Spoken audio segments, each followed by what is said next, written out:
Hi, I'm Emily Colby, and I'm going to be performing April's monologue from the musical company. Just after I got to college, a friend of mine who has a garden apartment gave me a cocoon for my dorm room. He collects things like that, caterpillars and insects and stuff. It was attached to a twig, and he told me that one morning I would wake up to a beautiful butterfly flying around my room when it hatched. He said that when they first come out, they're soaking wet, and there's even a tiny speck of blood there. Isn't that fascinating? But within an hour they dry off and begin to fly. Well, I told him I had a cat. I had a cat then. But he just said, put it somewhere where the cat can't get it, which is impossible, but what can you do? So I put it on the ledge where the cat never went, and the next morning it was still there, so at least it seemed safe to leave it. Anyway, about a week later, very, very early this one morning, the guy calls me and he says, April, do you have a butterfly this morning?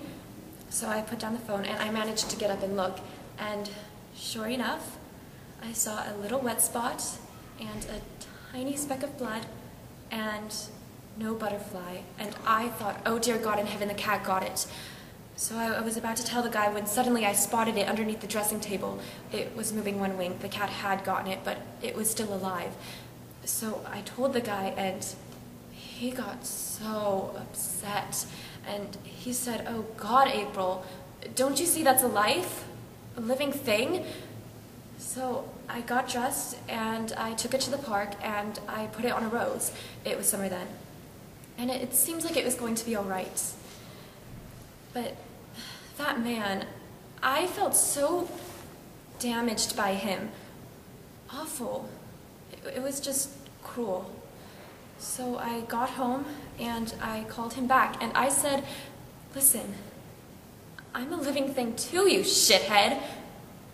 I never saw him again.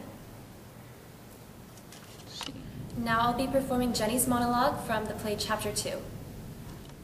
I can't promise I'm not going to die, George. That's asking too much.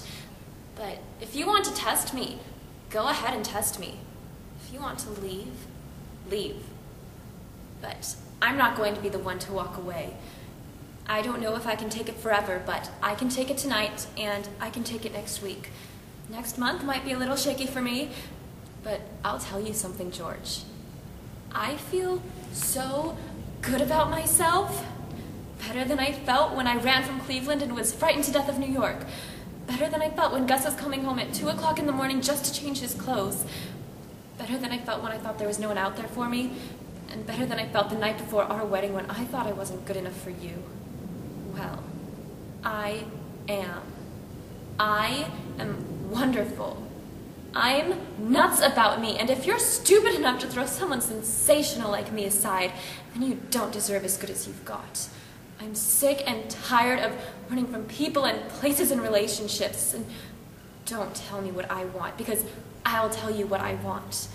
I want a home, and I want a family, and I want a career too, and I want a dog, and I want a cat, and I want 3 goldfish.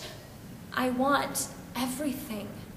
There's no harm in wanting it, George, because there's not a chance in hell we're going to get it all anyway. But if you don't want it, well, then you've got even less of a chance than that. Everyone's out there looking for easy answers. If you can't find it at home, hop into another bed and maybe you'll come up lucky. Maybe. You'd be just as surprised as me at some of the maybes I've seen out there lately. Well, none of that for me, George. If you want me, then fight for me, because I'm fighting like hell for you. I think we're both worth it. I will admit, however, that I do have one fault. One major, glaring, monumental fault. Sometimes I don't know when to stop talking. And for that, George, I'm sorry. I apologize. I'm now through.